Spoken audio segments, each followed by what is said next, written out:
One of my most anticipated movies of the year has finally been released. So let's talk about Project Hail Mary and whether it lived up to my expectations.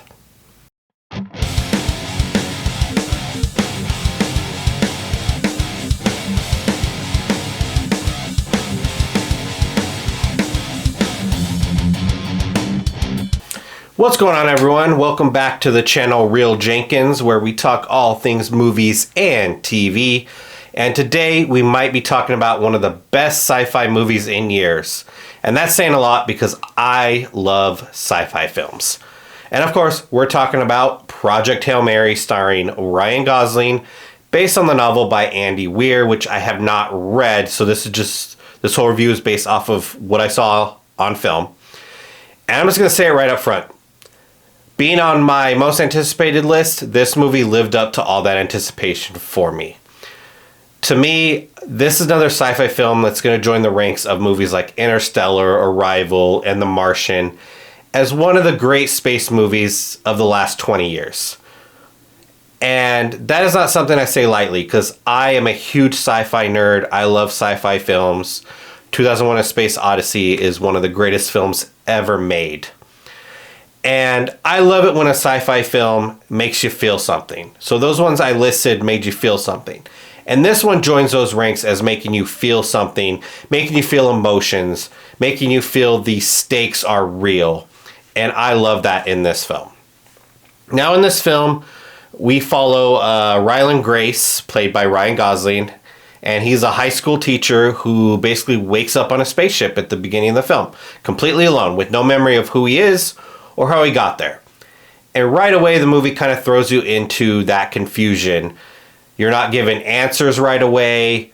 You're figuring everything out at the same time he is, as his memory slowly starts to come back through these little flashback scenes we see throughout the film. And pretty soon, both you and him come to the realization of the situation he's in. And basically that is, he's on a mission to figure out what's killing the sun, and if he fails, Earth is going to die, basically.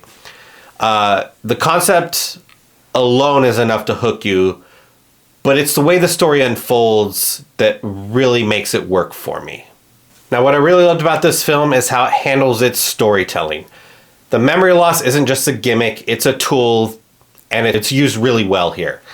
As Grace starts remembering things, the movie reveals pieces of the puzzle in a way that constantly keeps you engaged. I never felt bored in this movie. Now let's talk about Ryan Gosling, because he absolutely carries this movie. And I mean that literally. For a big portion of this film, we're literally just watching him. And there's really no one else for him to play off of. Basically, you just have Ryan Gosling interacting with science stuff, machinery, stuff like that. There's no big ensemble cast here to lean on. It's just him alone, trying to survive and trying to figure things out. And Ryan Gosling absolutely nails this role. You feel his confusion at times, you feel his fear at times, you feel his curiosity at times. And as memory starts to come back, you really see his character evolve. Nothing ever really feels forced in this movie. It feels natural, and that's what makes his performance so strong. But what really caught me off guard here was how emotional this movie ended up being. I wasn't expecting it to hit me the way it did. It hit my wife a little bit more than it did me. I looked over a couple times where she was crying. But this movie had me feeling things that I felt while watching E.T., watching Interstellar. It's just, you have that sense of wonder, you have that sense of loneliness, and you really feel hope for this movie and the characters. And there were definitely a couple moments where I just sat there kind of quiet, just letting it all sink in while this movie was going.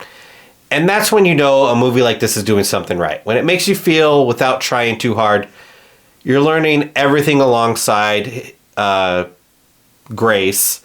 Every discovery feels earned. Every realization hits a little harder. And it really keeps the pacing interesting because you're always waiting for that next piece of information, whether it's from his past or something he's learning from the situation at hand. It's one of those movies where you're not checking the time, you're basically locked in and you're trying to figure things out as Grace is trying to figure things out. Now, visually, this movie is exactly what you want from a modern sci-fi film. Space feels massive, it feels quiet, it's intimidating, you get the sense of loneliness, the sense of isolation, and honestly, in this film, you never really forget how far away from Earth he is. It's mentioned multiple times throughout the movie, and the atmosphere it creates here just adds a lot to the tension of getting this mission completed and done. Even in the slower moments, there's this underlying pressure because you know what's at stake with this mission. It's not just about survival, it's about saving everything you love, kind of like with Armageddon and stuff like that. Now, this movie does lean heavily into the science at times. There are moments where it slows down to explain what's happening and how things work. And that may be a little bit too much for some people, but honestly, I didn't mind it. And apparently it's a lot less than what's in the actual novel. That's a lot of the stuff they cut out when they were adapting this. It never felt like the movie was really talking down to me or anybody. It just expects you to keep up. It does the bare minimum of explaining things. And for me, it made it more engaging. If I had to point out any real issues, the pacing sometimes can feel a little off in the middle. But like I said, I never felt bored in this film, so that's a very minor issue. It's nothing that really takes you out of the movie. And because everything else works so well with this movie, what really makes Project Hail Mary stand out is the heart. At its core, this isn't just a movie about space or science. It's about problem solving, it's about survival, and at some point, friendship. The connection that you build with somebody new.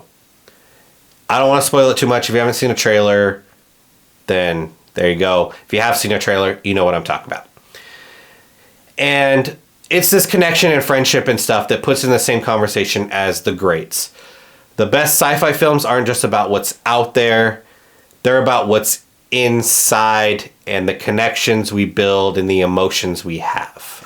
So overall, Project Hail Mary is really something special and easily my top movie of the year so far. It's smart, it's emotional, and it's one of the most engaging sci-fi films we've gotten in quite a while. For me, this is a 10 out of 10 movie. Easily a must watch. Watch it on the biggest screen possible. I'm going to go see it again in IMAX. I already saw it in Dolby, but I'm going to go see it in IMAX. And if you're a fan of movies like The Martian or Interstellar or even 2001: A Space Odyssey, you need to check this movie out. Why are you not at the theater right now? If you've already seen it, let me know your thoughts in the comments. Do you think it belongs with the greats? Or am I putting it a little too high? Am I just on that new movie high, new sci-fi movie high? Or do you really think it deserves what I'm saying? And as always, if you enjoyed this review, don't forget to like, subscribe, and I will catch you in the next movie review. And keep watching movies, keep going to the theater. Have a great day.